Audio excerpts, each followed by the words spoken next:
Surat મેધરપુરા police મથકની હદમાં આવેલા સાંધા જ્વેલર્સ નામની દાગીનામાં બનાવવામાં કારખાનામાંથી લાખોના હીરા અને સોનાની ચોરી કરી ભાગી છૂટેલા બંગાળી કારીગરને સીસીટીવીથી મદદથી ક્રાઇમ બ્રાન્ચે ઝડપી પાડી તેની પાસેથી મુદ્દામાલ કબજે કર્યો હતો.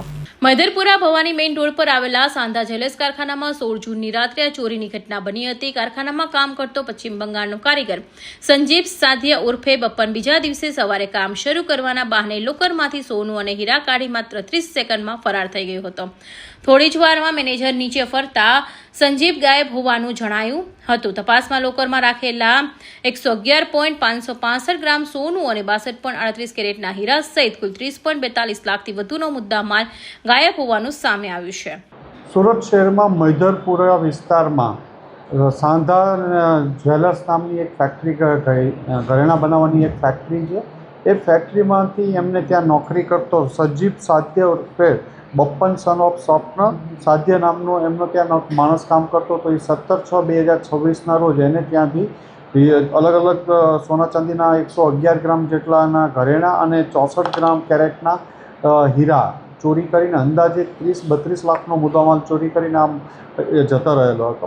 એ બાબતની એમણે મેધરપુરા પોલીસ સ્ટેશનમાં ગુનો દાખલ કરાવવાનો હતો. મેધરપુરા પોલીસ સ્ટેશન ઉપરાંત પોલીસ કમિશનર સાહેબની સૂચના મુજબ ક્રાઇમ બ્રાન્ચની અલગ અલગ ટીમો પણ લાગેલી હતી. એમાં પોલીસ ઇન્સ્પેક્ટર SN પરમાર અને એમની ટીમને માહિતી મળી હતી કે આ કામનો જે આરોપી છે એ મુંબઈ છુપાયેલો છે, જ્યાંથી એ અહીંયા પરત સુરત કોઈ કામથી મુદ્દામાલ પણ સુરતમાં કોઈ જગ્યાએ છુપાયેલો છે, લેવા માટે આવવાનો છે. એ બાતમી આધારે આજ વહેલી સવારે એને પકડી પાડવામાં આવ્યો છે. એની પાસેથી અલગ અલગ ઘરેણાં અને સોના ચાંદીના અને દાગીના અને હીરા જે નેચરલ્સ અને CVD બંને જે 674 જેટલા 45 કેરેટના CVD, 111 ગ્રામ જેટલા જુદા જુદા ઘરેણાં અને બાકીના 15 ગ્રામ કેરેટના ઓરિજિનલ હીરા 26 નંગ મળી આવ્યા હતા, જેની અંદાજે કિંમત 37 લાખ જેટલાનો મુદ્દામાલ આની પાસેથી કબજે કરવામાં આવ્યો છે. આરોપીની પૂછપરછ કરતાં આરોપી આ જ કંપનીમાં સુરત શહેરમાં સૌપ્રથમ 2009થી હીરાની અને સોના ચાંદી બનાવતી કંપનીઓમાં કામ કરતો હતો અને આ સાંધા જ્વેલર્સમાં જ 2016થી 22 સુધી એટલે કે 8 વર્ષ જેટલું આ કંપનીમાં એણે કામ કરેલું હતું. 8 વર્ષ કામ કર્યા બાદ એ ત્યાંથી જતો રહેલો અને ફરીથી એ 15 દિવસ પહેલાં એટલે કે 3 જૂને ફરીથી કામ કરવા માટે ત્યાં આવ્યો હતો અને આ ઘરેણાં ચોરીના પ્લાન સાથે જ આવ્યો હતો કે એને પોતાનો બિઝનેસ સ્ટાર્ટ કરવો હતો મુંબઈમાં.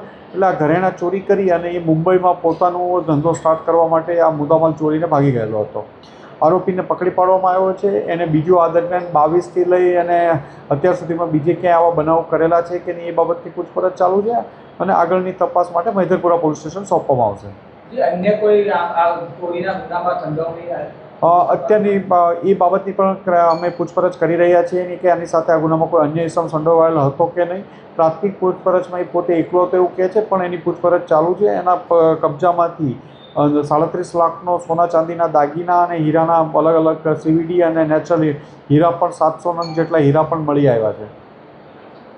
આરોપીઓનો મોબાઈલ પણ સ્વિચ ઓફ મળતા વેપારીએ સીસીટીવી ફૂટેજ ચેક કર્યા હતા, જેમાં સંજીવ ચોરી કરીને ભાગતો સ્પષ્ટ દેખાયો હતો.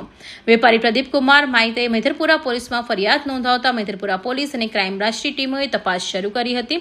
તપાસ દરમિયાન જાણવા મળ્યું કે આરોપી અગાઉ 5 વર્ષ સુધી આ જ કારખાનામાં કામ કરી ચૂક્યો હતો અને વિશ્વાસના આધારે માત્ર 15 દિવસ પહેલા ફરી નોકરી પર રાખવામાં આવ્યો હતો. ક્રાઇમ બ્રાન્ચે સીસીટીવી ફૂટેજ, ટેકનિકલ સર્વેલન્સ અને બાતમીદારો મદદથી આરોપી સંજીવ સાધ્ય ઉર્ફે વપનની ઝડપી પાડી તેની પાસેથી ચોરીનો મુદ્દામાલ કબજે કર્યો હતો. હાલ પોલીસે વધુ પૂછપરછ શરૂ કરી છે. તેણે આ ચોરીનું કોઈ કાવતરું અગાઉથી ઘડ્યું હતું કે નહીં, અન્ય કોઈ વ્યક્તિની સંડોવણી છે કે નહીં. Bureau report, Hind TV news, Surat.